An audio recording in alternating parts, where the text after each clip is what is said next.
Edna, boa tarde. Prazer recebê-la aqui. Seja bem-vinda.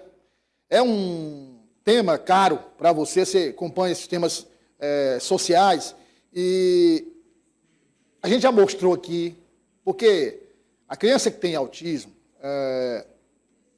aqui e acolá, ela pode ficar agitada. E é preciso ter uma abordagem apropriada, específica para essa situação. Não querendo aqui, defendendo um absurdo que é, não, quem tem transtorno do espectro autista tem que andar com uma placa. Não, não é isso, pelo amor de Deus. Agora, qualquer pessoa minimamente racional, olhando para a criança, dá para perceber que a criança tem autismo e que merece um tratamento específico. Acalmar a criança, abordar com carinho, acolher. Mas não, nós mostramos casos aqui de gente com ignorância, brutalidade, e piorou ainda mais a situação. Quando você aborda uma criança com autismo dessa forma, com brutalidade, você causa um prejuízo, inclusive, no tratamento da criança, você descompassa a criança inteira. A criança está sendo abordada com grosseria por um estranho. Então, isso tem um efeito catastrófico para a criança. Mas, sobre esse aspecto, Edna, a Polícia Militar se cercando de todos os cuidados para caso aconteça uma situação desse tipo, cada policial ter conhecimento suficiente para realizar a abordagem correta, né? Boa tarde, Douglas, e a todos que nos acompanham. Sim, dentro do que você disse, Douglas, existe sim a questão da identificação do autista e da pessoa com transtorno, com espectro autista, né? A gente tem que esclarecer logo de início que não é uma doença, começa por aí. Outra, não são só as crianças, e elas sim são identificadas, não com placas, como você mesmo citou, mas hoje, Douglas, existe uma identificação, né? Um cordão e um crachá colorido, que nós vamos mostrar já para vocês, onde a gente pode identificar tanto a pessoa que tem o transtorno do espectro autista ou um outro transtorno chamado transtorno oculto, né? E aí o símbolo é um sol, nós vamos já ver. Bom, Douglas, dentro do que você falou, há 2 anos, um dos nossos policiais militares, tenente-coronel, esteve em outro estado e viu essa experiência de falar sobre a abordagem de autistas, e como a polícia deve agir. Então, ele, que é um especialista, um mestrando, um estudioso, trouxe esse conhecimento para cá, propôs ao comando da Polícia Militar do Piauí e agora repassa aos seus colegas. Inclusive, está disposto a ministrar empresas públicas e privadas sem nenhum custo. Eu e o repórter cinematográfico Nilson Cigano fomos cobrir uma atividade, essa atividade, por esse dia tão especial quanto é o dia de hoje, do orgulho das pessoas com autismo. Por favor, vamos conferir. Cláudia é policial e mãe de uma criança com autismo. Mesmo com sua experiência pessoal, veio assistir à palestra para somar conhecimentos sobre abordagem em casos envolvendo pessoas com TEA. É constante essa busca pelo conhecimento para sanar as dúvidas dos demais, já que nem todos que têm um filho ou alguém que conhece autista vão em busca desse conhecimento. Então acaba que a gente se obriga a tê-lo para poder ajudar também os demais. É muito bom, porque hoje nós vivemos a respeito disso aí, muito acontecimento que a gente às vezes é abordado por alguém que tem gente autista na família, né? E às vezes até pergunta alguma coisa a respeito. E na medida do possível a gente procura fazer o que é de certo, né?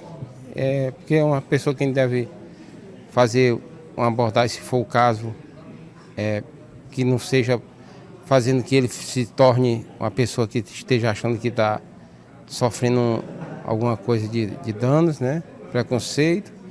E, para mim, eu acho que vai ser uma boa a gente ouvir essa palestra aqui para a gente ficar mais entendido dentro da situação. O palestrante, pai de uma criança autista e mestre em Direitos Humanos e Cidadania, falou sobre como o policial deve agir em ocorrências envolvendo pessoas autistas e seus familiares. nas diferentes situações na rua, como casos de preconceito contra pessoas com transtorno. Tanto pode ser a questão mesmo de uma abordagem que eles tenham que abordar uma pessoa com autismo. Então é passado na palestra toda a forma adequada de como se deve abordar um autista, de como se deve dar o suporte para a família do autista e também nesses casos de que alguma família de uma pessoa autista venha a sofrer um ato de discriminação em algum lugar, então os policiais poderão ir até lá com esse conhecimento sobre o autismo e atender a ocorrência da forma mais adequada possível, mais humanizada possível, porque ele vai ter um conhecimento sobre o autismo, sobre características da pessoa autista. Então é esse o objetivo. Não atender uma ocorrência corretamente ou agir de forma negativa com o autista, com palavras ou gestos, pode configurar crime para o policial, com pena que varia de 1 a 3 anos de reclusão.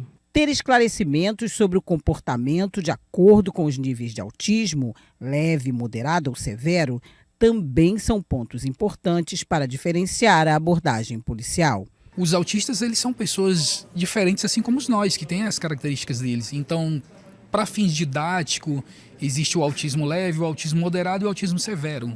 Geralmente, a pessoa autista está com um cordão do autismo. Se ele não tivesse, pergunta para o pai, para a mãe, para o cuidador, olha, ele é autista. Então o autista ele tem assim essas características, né? Você falou que alguns autistas eles andam na ponta dos pés, mas não todos. Alguns autistas são verbais, outros não são verbais. Mas existem também muitos mitos na sociedade, né? De que todo autista é agressivo. Isso é um mito, isso não é verdade. O autista, quando ele se sente, às vezes, tá num lugar que o incomoda, ele pode ter alguma crise, ele pode ter algumas reações incômodo com as luzes, com o barulho. Então a gente passa isso para os policiais. Bem, Douglas, complementando, para se ter uma ideia, segundo os últimos dados do IBGE, o Censo Demográfico de 2022, 2,4 milhões de brasileiros possuem TEA, né? O transtorno de espectro autista, que, como a gente disse na abertura do Vivo, é uma condição, né? E há uma mudança de comportamento, e não uma doença. E os pontos que mais nos chamaram a atenção, Douglas, nessa palestra, foram realmente dessa abordagem que eles estão recebendo esse treinamento, não só para a abordagem do autista, falando praticamente, se tiver algum chamado em relação a uma ação de preconceito, por exemplo, num restaurante, o policial vai chegar, ele vai ter que ter cuidado na abordagem dos familiares, dos amigos, das pessoas em volta e do autista. Isso significa, Douglas, se preocupar com o barulho, com a luz, com a sua movimentação. Nós todos temos que aprender, se a gente está no ponto de ônibus, onde for, eu já estive nessa situação. E um autista já no nível 3, no nível mais severo, que balança muito, que emite sons muito altos, você não deve chegar de repente, nem perguntando para os pais. É devagar, com sinais bem suaves, e nem todo autista, como disse bem a reportagem aí, na figura do coronel, que está palestrante e que é pai de autista, você tem que ter toda uma atitude para poder chegar, conversar e conquistar essa pessoa, criança ou adulto. Douglas. Você falou aí, que eu acho importante, que é assim, pode acontecer, e acho que já aconteceu, pelo menos nós não mostramos aqui, mas claro que já aconteceu, que é o seguinte, vamos supor que um casal, o pai e a mãe, esteja num restaurante, né, com um filho portador transtorno do espectro autista. Sim. E aí, alguém se incomoda, por exemplo, com uma crise que o jovem ou a jovem teve. Comportamento até. Comportamento. E aí ele vai lá com grosseria. Isso. O policial visualiza aquela situação. Quer dizer, a pessoa que se sentiu incomodada com grosseria, a criança em crise, os pais reagindo, tentando...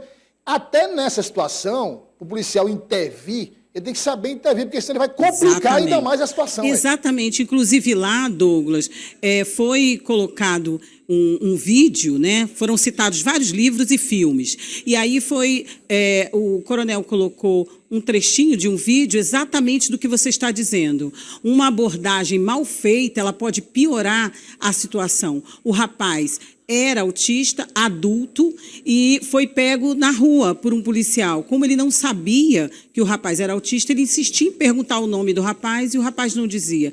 Ele botou o rapaz na cadeia, trancafiou o rapaz. Quando chegou um outro policial, já com conhecimento, e disse, não é nada disso. Ele tem TEA, transtorno de espectro autista. Tirou ele de dentro da cadeia, colocou ele num local, ligou a televisão, falou com ele com calma. Então, todos nós, insisto, temos que aprender a ter esse comportamento, a saber chegar. Não é só numa denúncia de preconceito, como aconteceu no restaurante aqui, já 2 vezes, eu fiz 2 matérias ano passado sobre isso, de pessoas que não sabem se comportar, não sabem respeitar a criança que tem TEA. Mas, em qualquer situação, o familiar fica nervoso, todo mundo tem... O policial tem que saber agir. Ou, como você disse, ele estava ali e viu, ou quando ele é chamado. Porque, quando acontece isso, os pais ou responsáveis devem chamar a polícia, sim. E a polícia deve estar preparada para esse momento, né, Douglas? Edna, pelas informações importantíssimas, não só para os pais que têm filhos com transtorno de espectro autista, mas para todo mundo. Todos nós. Nós podemos nos deparar, a qualquer momento, numa situação como essa. E, sabendo das informações, estando consciente dessas informações, você pode, mesmo sem ter nada a ver com a situação, sim, intervir da forma correta e ajudar a pacificar a situação. Exato. Obrigado, Edna. Obrigada a você e a toda a audiência. Boa tarde. Boa tarde.